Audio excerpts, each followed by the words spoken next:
What advice would you give to your younger self about navigating your career while staying true to yourself? I had this realization that I was allowing other people to be my source of confidence. And I was looking to other people for their feedback and their approval to know whether or not I was doing a good job. And I don't know what switch flipped. It was when I was doing my brand role, when I realized that I think I am the most knowledgeable person in this building, if not the firm, about the thing that I am talking about right now, which is the brand, the crisis, and everything digital and what have you. And so I just felt in that moment that I was my own source of self-confidence. It changed everything from that moment on and gave me courage to tap into that I just hadn't felt that deeply before. And I always encourage people to be their own sources of self-confidence. I love that.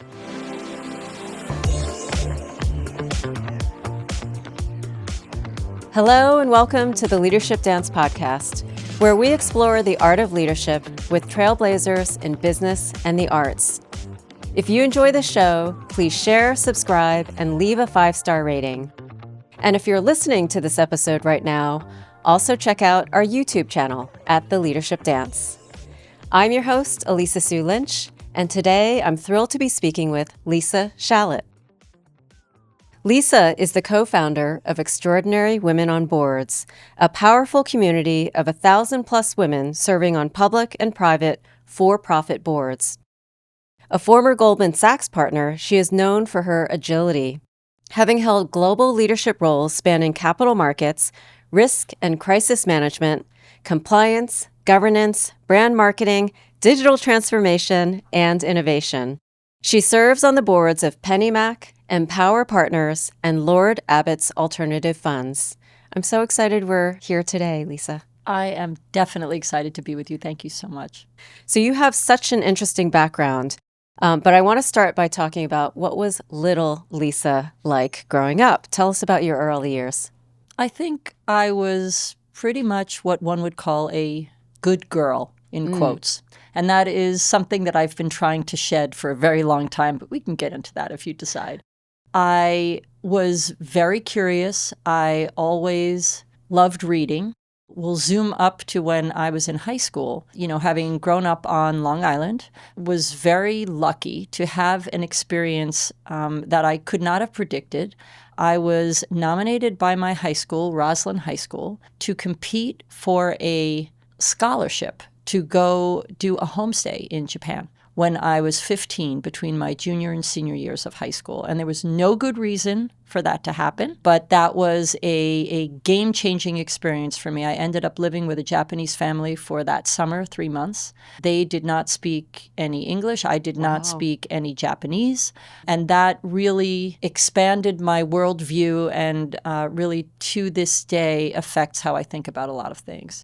Wow, I definitely want to delve into that. But what language did you learn in high school? Because usually you pick up some kind of foreign language. It wasn't Japanese? No, there was no Japanese taught at that time. That was very unusual to have any of those Asian languages or non-Romance languages that were taught. Although I love languages, so in high school I learned Spanish and I learned Latin. Okay, I also studied Latin in high school. It was very useful, non-speaking language. Yes, I mean, to this day. But I have to say, when I started studying Japanese, which I did in college, one of the things that came out of that homestay experience was a real desire to go back and one day speak with that family in Japanese, which was something I was able to accomplish. But once I started studying Japanese, it pushed every other language out of my head. Yes, wow. Oh, wow. You know that I'm actually on a board of a Japanese company now. Yes. But I'm also starting to learn a little Japanese. I'm putting it out there, but I'm not putting in the hours really yet. I'm just learning very, very basic Japanese because I have a couple of meetings in Tokyo each year. Oh my gosh, we have to talk about this. I have a lot of good shortcuts for you. And, as you're probably already discovering, Japanese is more than a language of words. You kind of use your body in it, and you know you're really getting it when, for example, if you're on the phone or if you're face-to-face with someone, you find yourself starting to bow as you speak it. That'll be your benchmark. So tell me about the time in Japan, your first time in Japan, that summer. You Sure. didn't speak any Japanese. No. They didn't speak any English. No. What was the scholarship for? It was an interesting offering from an organization called Youth for Understanding, which was a student exchange program, the U.S. Senate, and the Japanese Diet.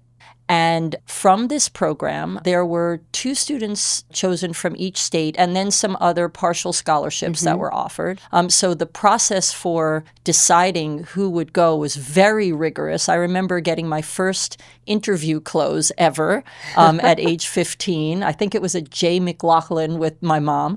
And then we had to take a ride from Long Island all the way to Albany for some very tough interviews on cross-cultural things that I really hadn't thought about before. Yeah. Had you traveled much at that point? I mean, not really. I mean, I was very lucky to be able to go on vacations out of the country with my family, but otherwise hadn't really done that much traveling up until that point. So it was a shock when I went through all the competitive aspects, which competition comes naturally to me. So very competitive aspects of winning that scholarship and having that opportunity to go. And then it not really hitting me until I was on a very, very long plane ride as to what I had signed up for. Right. And, this was, to date myself, back in the day when there was no internet, when international phone calls were really expensive, when there was a time difference no matter what. That obviously still exists, but that combination plus the snail mail, maybe my parents and I were able to get 2 rounds of letters to each other the whole summer, and to try to plan a phone call with the time difference when it was really expensive as well.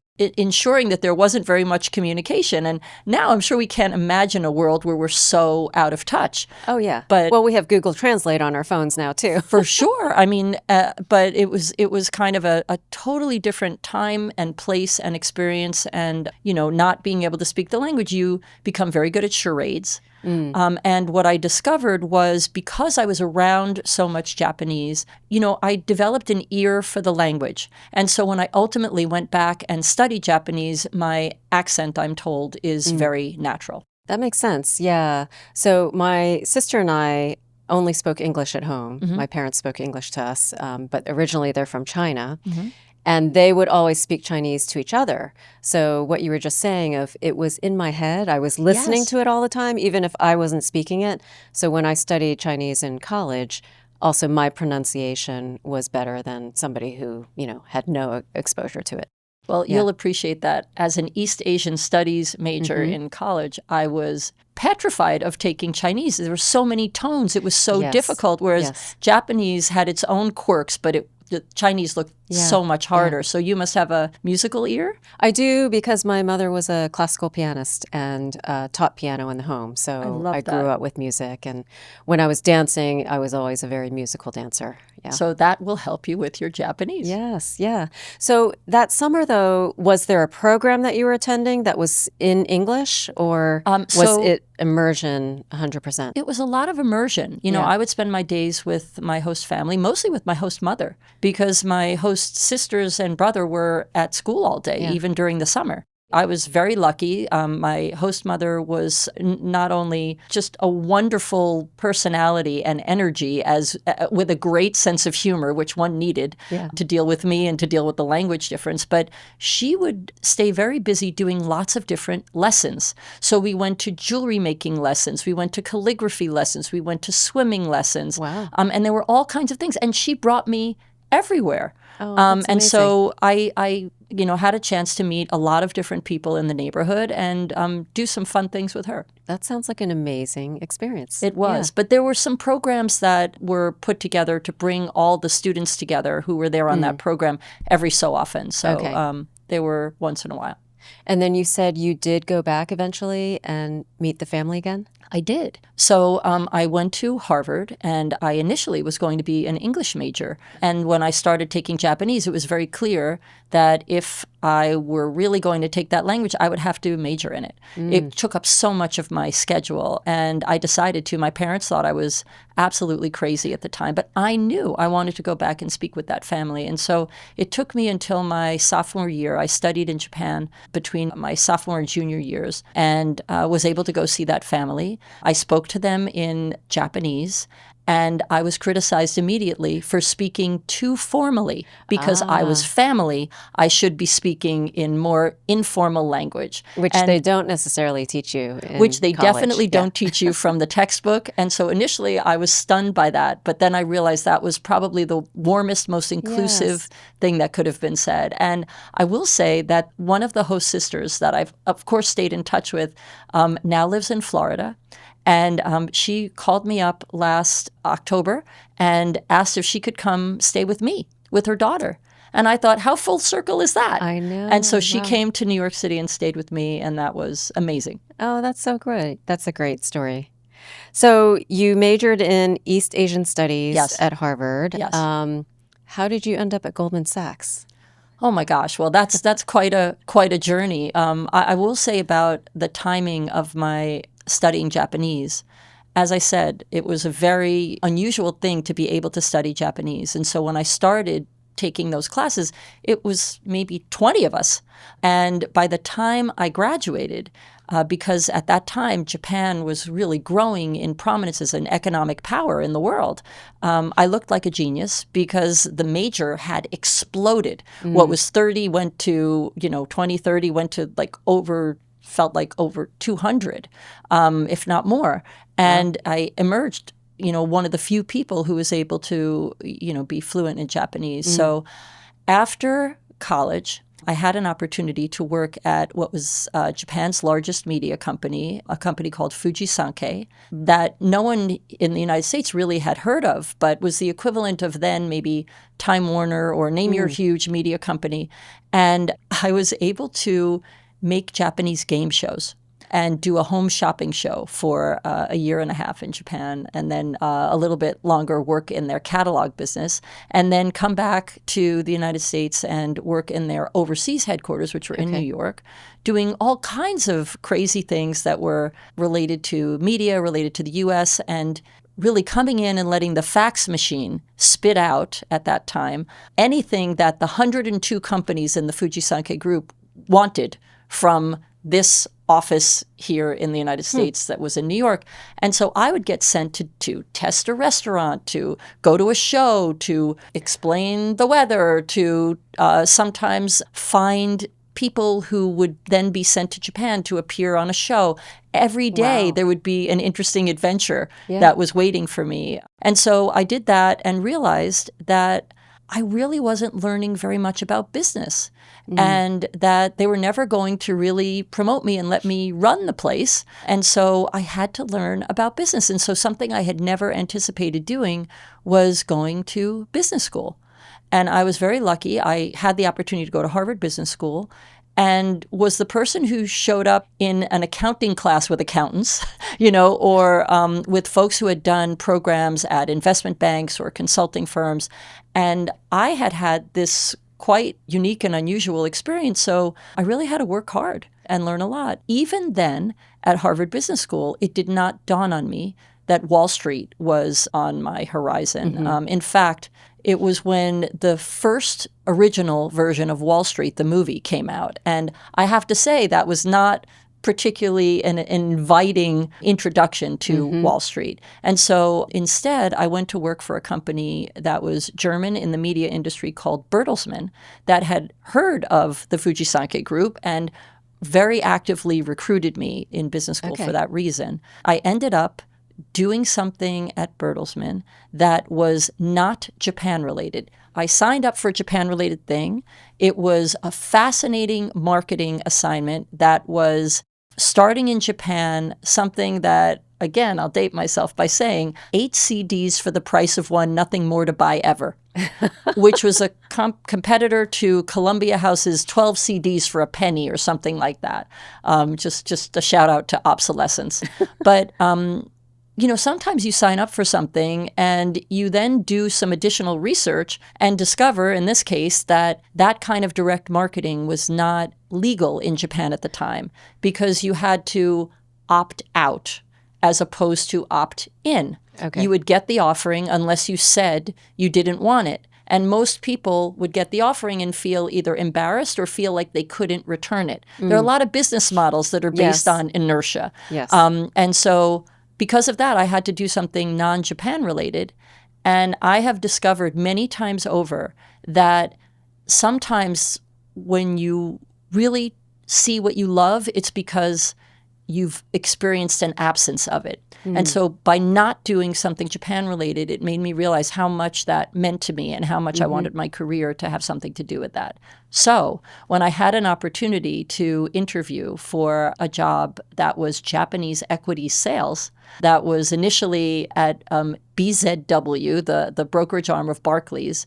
I got that job, and it was a phenomenal experience. A year and a half after that, moved to Goldman Sachs in that role, and then spent 20 years at Goldman Sachs. Wow. So a somewhat winding road, Yeah. but very interesting. Yes. So you were talking about in business school kind of signing up for the accounting and probably financial management. I had no choice. Couldn't hide from it.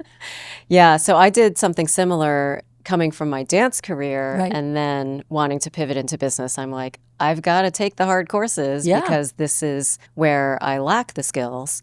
And didn't say I did well in those, but I'm guessing you did fine. I did okay. I got my MBA. And actually, I found that supply chain management, which probably at the time I didn't enjoy the course that much, was so useful in brand management. Yeah. Just having that understanding. That's really interesting. Yeah. So you spent your first decade in equities in New York and Tokyo. Yep. Then you pivoted to COO of global compliance, legal, and audit. Then you ran the Goldman brand during the financial crisis. So most people don't reinvent themselves that many times within one firm. You were there for 20 years.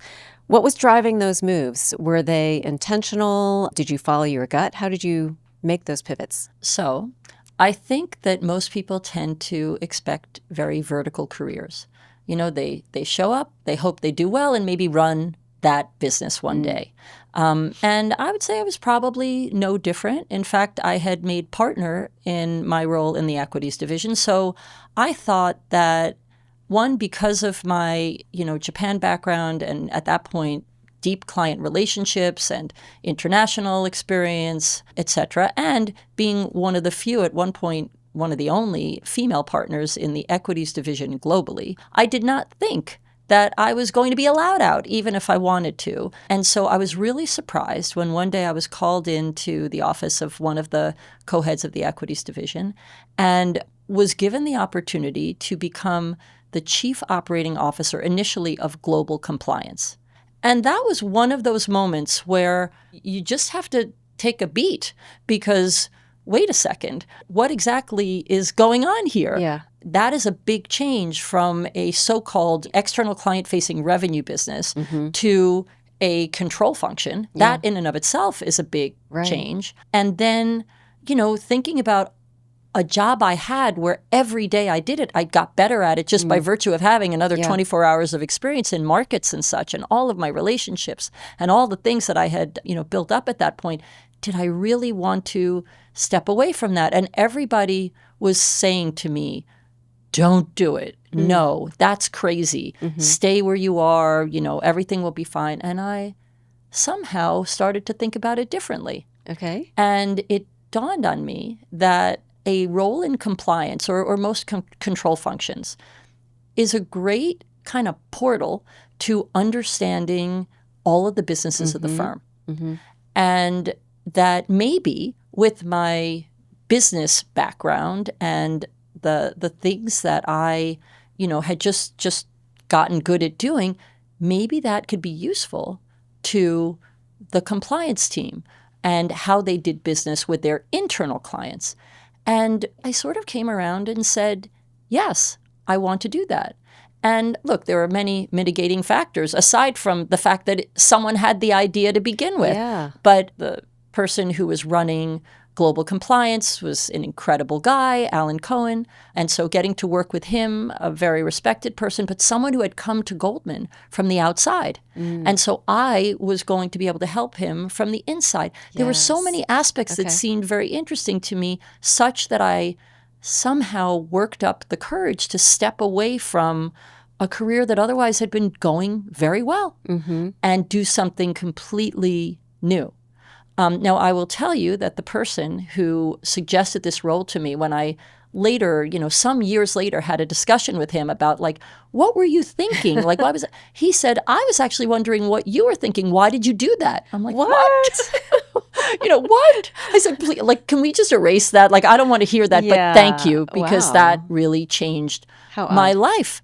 And so once I did that and experienced what it's like to learn completely new things, but draw upon your experience doing it, I realized that agility was a skill. I enjoyed having super steep learning curve.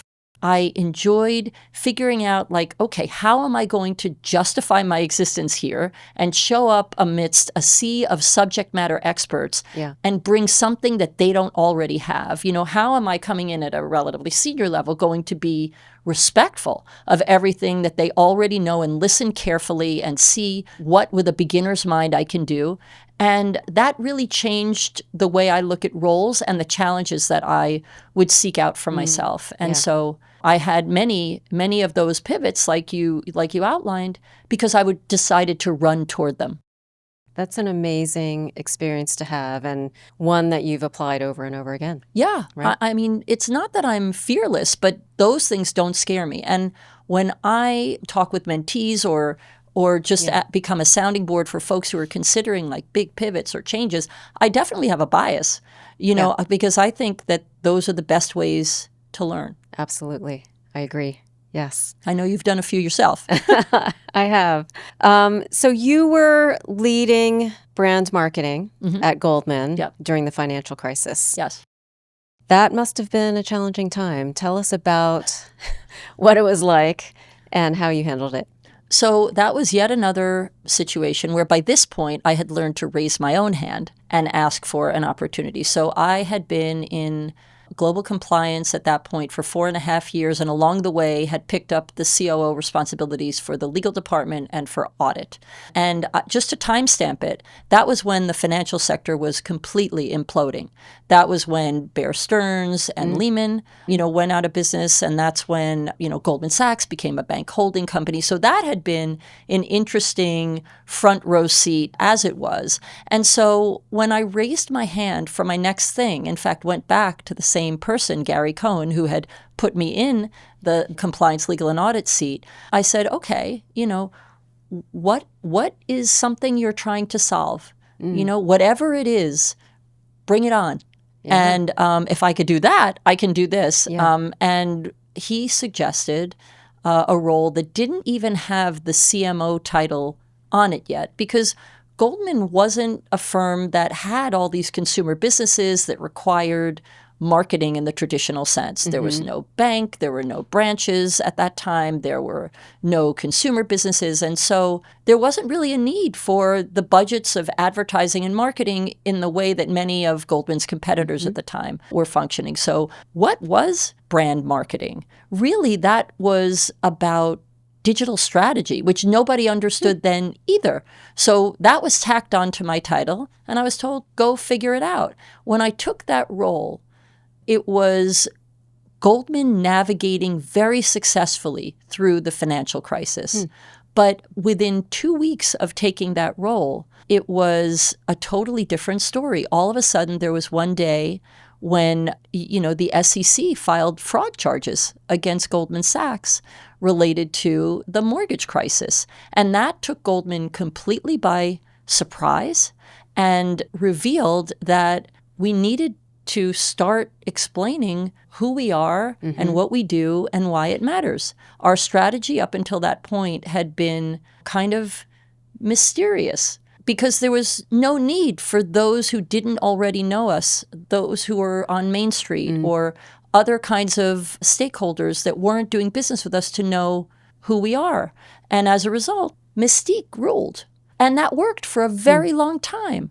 But one of the key lessons learned during that period quickly was if you don't tell your story, others will tell it for you. Yes. And the interesting thing about that moment in time was that it very quickly coincided with the rise of digital and social channels. Oh, wow. So up until that point, the news cycle, however it was managed on the basis of when the newspaper was published, Right. you had so much time versus now when everything is instantaneous, if not predicted by some algorithm.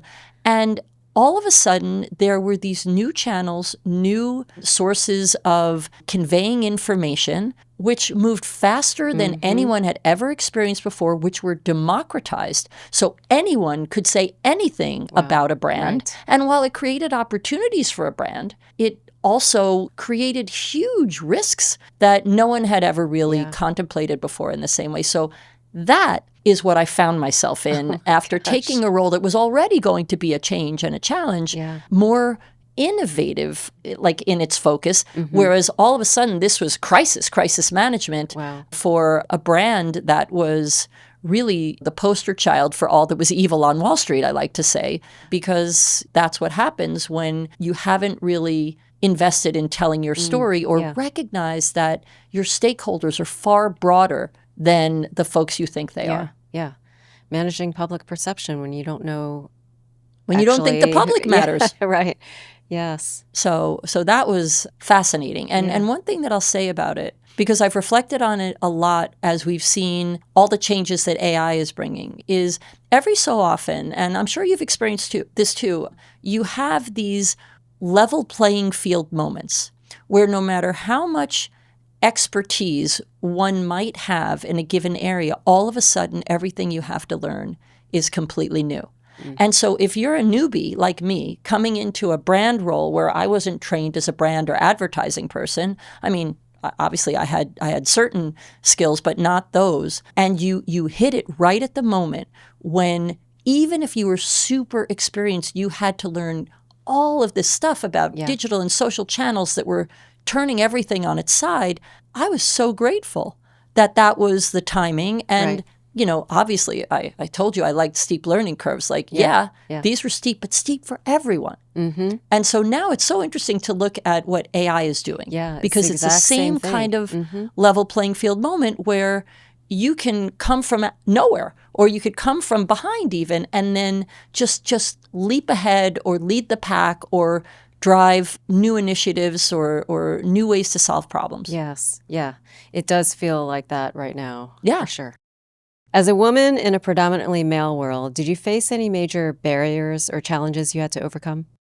You know, it's funny. I guess I would say I had two very male environment experiences. One was in Japan. So when I was working in Japan at Goldman Sachs and then certainly at Fuji Television before that, most of the executives were male. At Goldman, certainly a better ratio. But for women leaders, there weren't that many. And so that was a very interesting experience. I never felt disrespected because I was also female and foreign. So that was interesting. I always called it the talking dog phenomenon. So it was very easy for my colleagues as I was, running the business to have the first meeting to have me meet their clients because everyone wanted to meet the talking dog. And I told them, it's wonderful to be able to bring your gaijin female boss who can speak Japanese. That's interesting. You have to get the second meeting. Yeah. But that was a very male-dominated environment. And I would say there, as a foreigner, I would get excused for a lot of things. And I had some freedoms that other people didn't. But I would also get excluded from a lot of things. Sometimes a lot of the social things that would happen at bars in the evening, et cetera. Now, I didn't mind necessarily being left out of those things, but being left out, you miss some important relationship building and things like that. Yes. So, you have to navigate your own way. But at Goldman, I always found Goldman to be a very inclusive culture. And when I became a partner, I received on my desk flowers, roses, and they came with a card.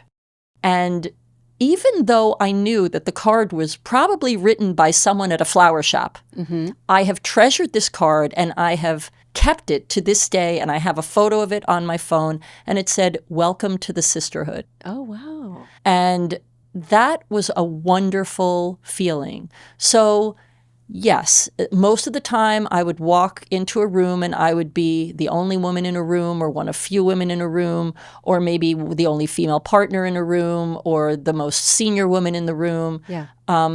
However, I always felt like I was treated with respect. Now, I always tried to be really well prepared. I always tried to be unassailable in terms of, bringing my best.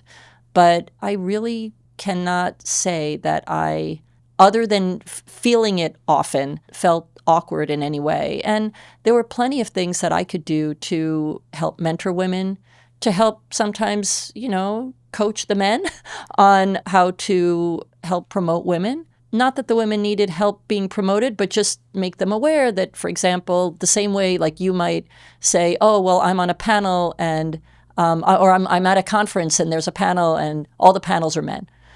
Sometimes it's the things that you don't notice because they're so commonplace, just saying like, hey. But otherwise, there was a lot that I could do to get to know a lot of the high potential women and make sure that they were known and make sure that they were given opportunities and create a safe space for them to come in and speak if I could be helpful in any way. So all of that, would go on. But I wouldn't say that if I hadn't been there, that would have been a horrible situation at all. Well, it sounds like you earned their respect. And it's just wonderful how you've been supporting women throughout your career. So we'll get to extraordinary women on boards shortly. But I always benefited from that. A number of my best mentors and bosses, obviously, but especially mentors have been men. I still stay in touch with many of them, and always felt like they treated me like an excellent person first, and then also wanted to understand me as a woman, as a mother, paid attention to words that we don't say very often these days, diversity, and valued diversity of thought. And when did you have kids? While you were at Goldman? Yes, while I was at Goldman. I remember being pregnant with my first son. I have two sons.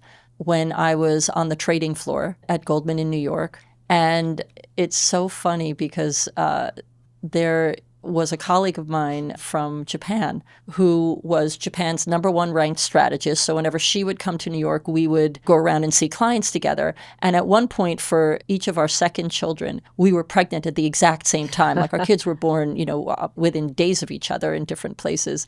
And so there were these two pregnant women who were like wandering around these largely male offices. And people didn't even know what to do with us. We would find that hilarious. But my first son I had in New York, and I remember going almost right up to my due date. And I was so lucky I had an easy pregnancy. I know that's not always the case. And I would just go into the trading floor and go about my business.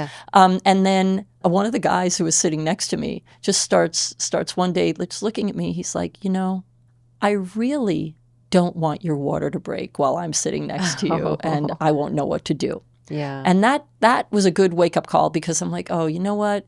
I'm pretty close. I could do it, but why make everyone uncomfortable and take a risk? And I didn't want him to be the person who would help me out if my water broke on the trading floor. Like, I didn't want that to become my new bumper sticker, so to speak. So from that point on, I worked from home. Which was a very unusual thing to do back in the day. And, was a week late and had my first son. How long did you take off? So I think I was given a very generous maternity leave at that time. 2 months, 3 months, I can't remember, but it was across industries, financial services did an excellent job of that. But I definitely got antsy. And I was on a trading floor, and all of a sudden it was super quiet. I was very lucky to have, a baby nurse initially, and then was very lucky to find excellent nanny.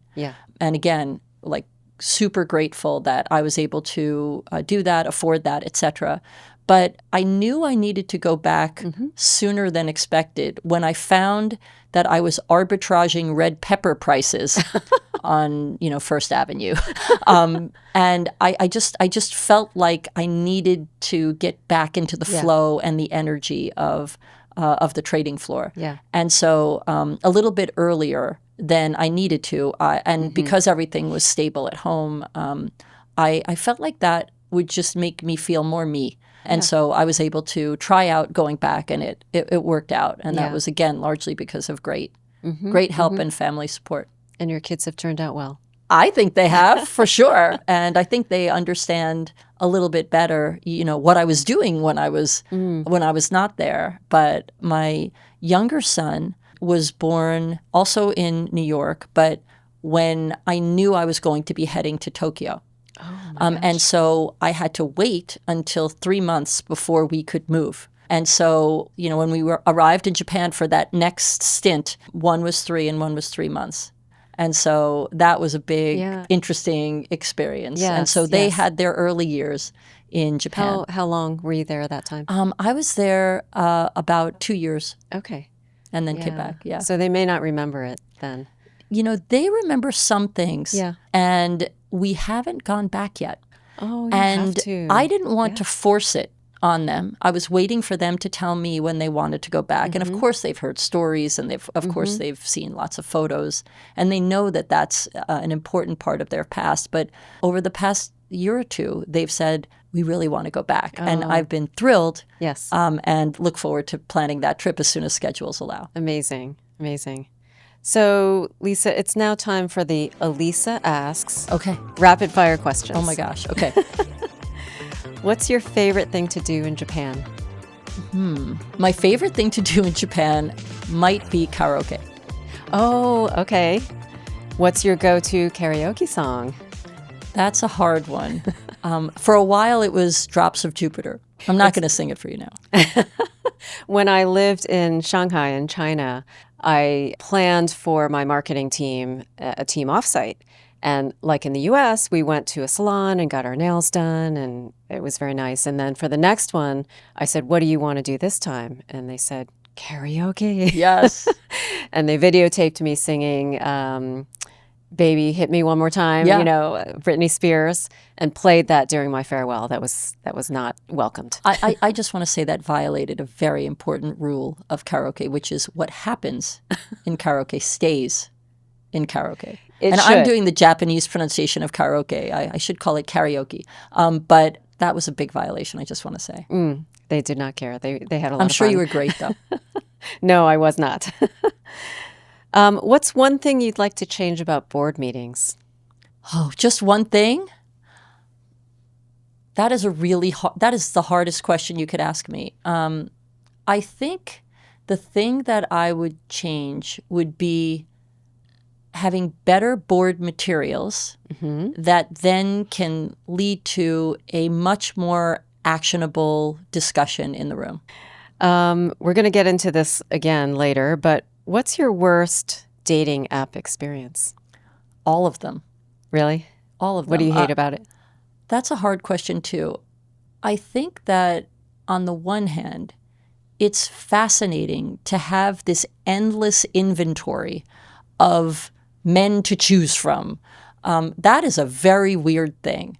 But on the other hand, it's hard to trust it and feel like what you're seeing is real and authentic. Yeah. And authenticity matters a lot to me. So I would have trouble, swiping unless a bunch of my girlfriends, help me to do that. Right. Yeah, I think it's probably like anything else. If you're able to meet someone through your network, that hopefully would work out better. Yeah, but there are a lot of people who have met their dream person on dating apps, so it's possible. It is possible. What's the last thing you Googled? Oh, probably something silly. I think the last thing that I Googled was something about Claude. Okay, yeah. I probably should have just asked Claude. Yeah. Ask Claude about Claude. Yeah. Why, that's what we're supposed to do, right? What's a book that you're reading right now? I'm not good at reading books. I like listening to books, but even so, sitting still and making the time is hard. Tremendous thirst for knowledge, have to figure out the best way into my head. And I just bought a new book that I'm really excited about. And it's about rituals, and it's by Bruce Feiler.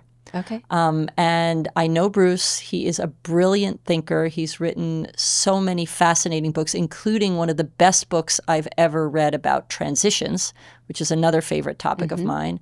But he just wrote a book about rituals. And I think rituals have become so important to us. And there's such an innovation of rituals that's going on. So I'm excited to read that. Okay. Yeah, I'll have to check that I out. highly recommend it. Yeah. And I know you do read a lot because you put together an incredible email newsletter for EWOB, Our team does, yes. Extraordinary Women on Boards, that really keeps me informed. I'm glad to hear that. Yes. Doing that newsletter keeps me sharp too. Yes, absolutely. Okay, last rapid fire question. What's your favorite song to dance to or type of music? Wow. What is my favorite song to dance to? Okay, I've got to think about this for a second. Now I'm with a dancer, so I wish you could teach me a thing or two. But lately, I've been really into a few different songs. I've been listening to Lizzo's "Good as Hell." Oh, yeah. I love that one. I've been listening to, for some unknown reason, "Stay" by Justin Bieber and another person. Yes, okay. Whose name Gotta I can't love remember. Justin Kid Bieber. something. Kid Leroy. Leroy, thank you. And I just love that. And I love Whitney Houston's version of "Higher Love." Okay, nice. Inspirational songs. Okay, you made it through the rapid fire questions. Whew, okay. So you left Goldman after 20 years. What made you decide to finally leave? And did you know what you wanted to do next? We all have interesting reasons why we make changes. And sometimes they're ones that you do proactively, and sometimes they happen to you. So in this case, my dad suddenly passed away. And that was in October of 2013. I remember exactly where I was when I got not one but two phone calls that made me answer at an odd time on a Friday afternoon. And it turned out that my dad had fallen off a ladder while at home and had lost consciousness. And I better get out to Long Island really fast. Yeah. And so I dropped everything and got myself from New York City to Long Island, and he passed away. And He didn't regain consciousness? He never regained consciousness. Yeah. And so that was a shock.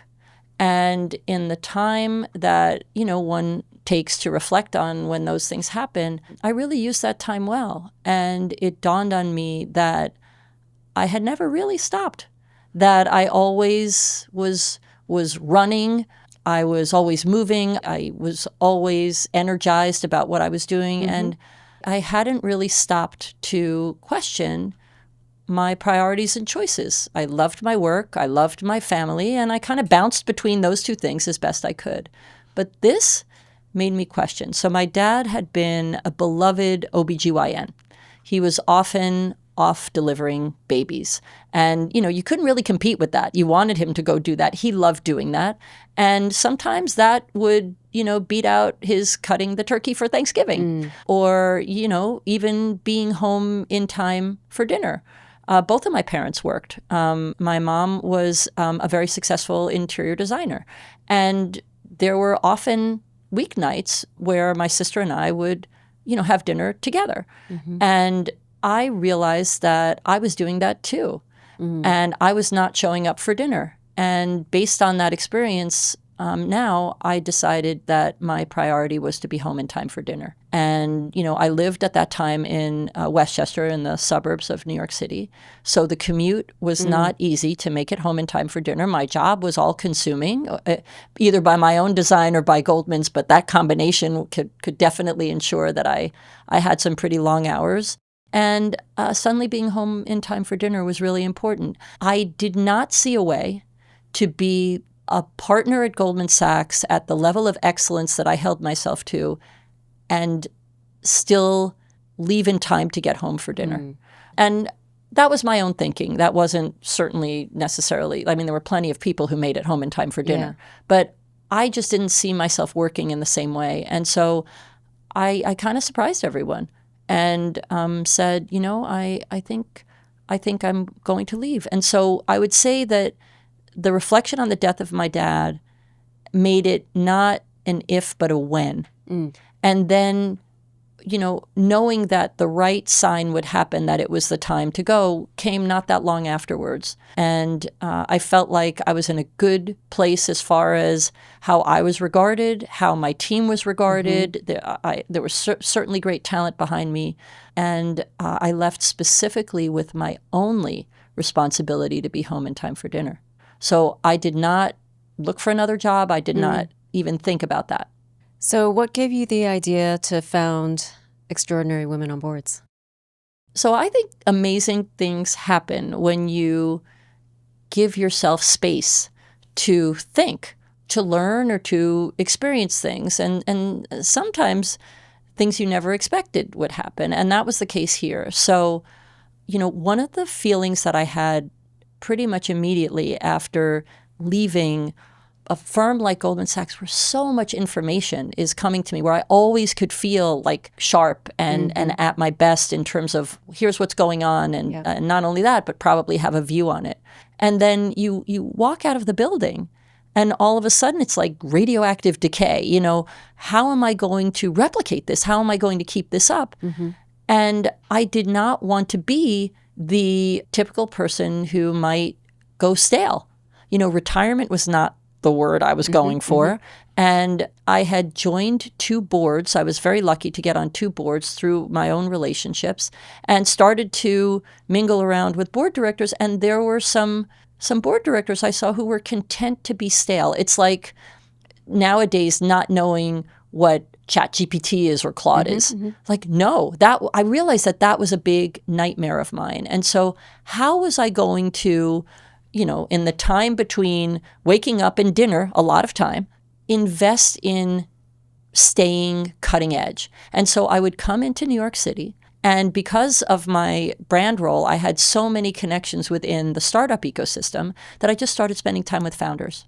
In the context of doing that, which worked really well, by the way, I started meeting all of these women who were, like me, the only women in their boardrooms. They wanted to meet more women on boards. And they also accepted that what got them into the boardroom did not necessarily mean that they were an excellent director. So where could they go to ask questions that sometimes would be basic if there was something that they didn't know or were newly encountering? And they were finding that there weren't so many places to go to for that. And some of the ones that they went to were not so hospitable, where more experienced board directors might say, the equivalent of, hey, Missy, if you are asking a question like that, maybe you don't belong in the boardroom. Right. And so they would all tell me that they had had experiences along those lines, and then they would seek out other forums looking for organizations that focused on women and boards, of which there were many.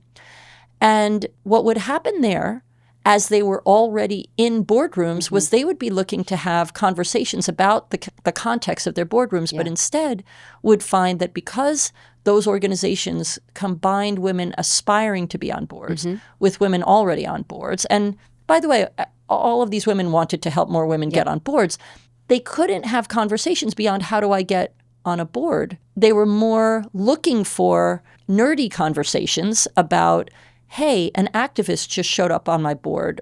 Anyone have that experience? What do I do? Or I just became chair of the audit committee. Has anyone done that before? And how do I do that really, really well?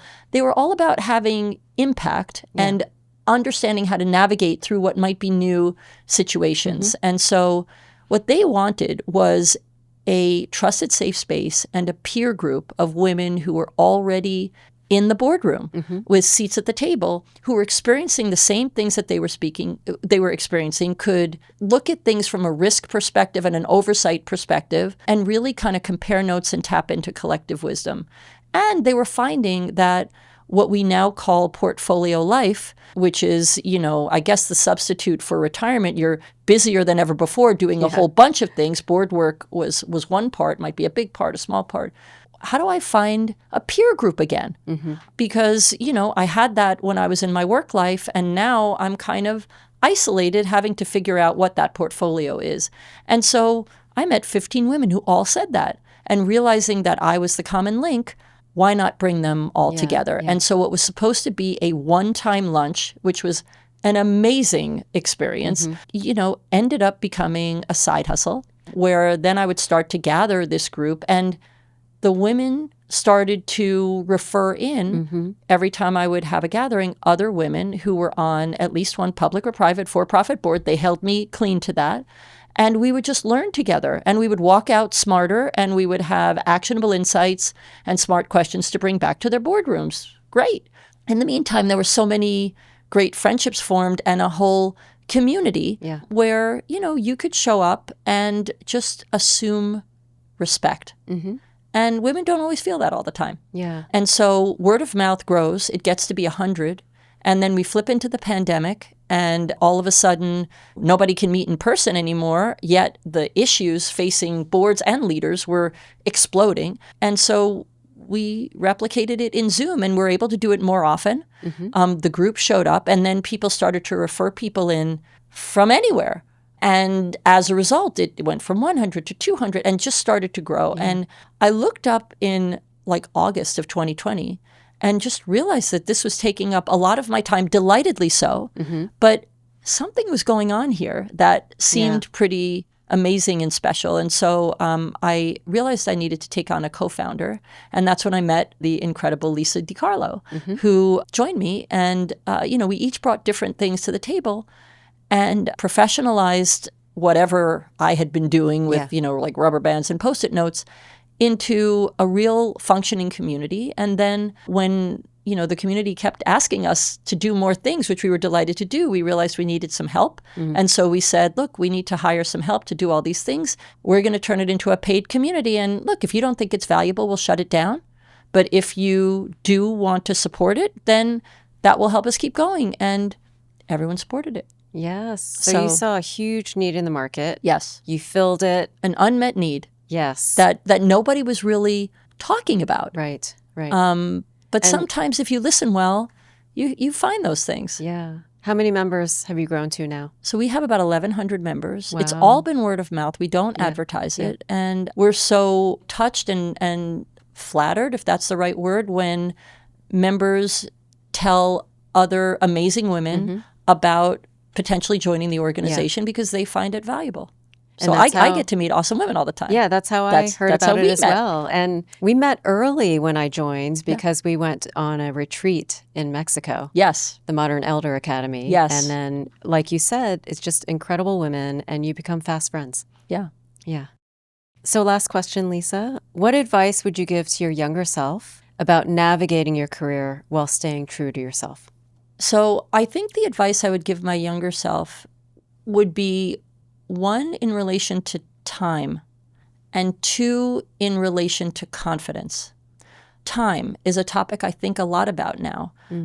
But I would say my younger self might have been more concerned with helping others and being responsive than necessarily self-care or carving out time to sleep or time to think. Yeah. And I believe that there were probably some better ways to manage my time rather than just always having a pretty crazy schedule. Yeah.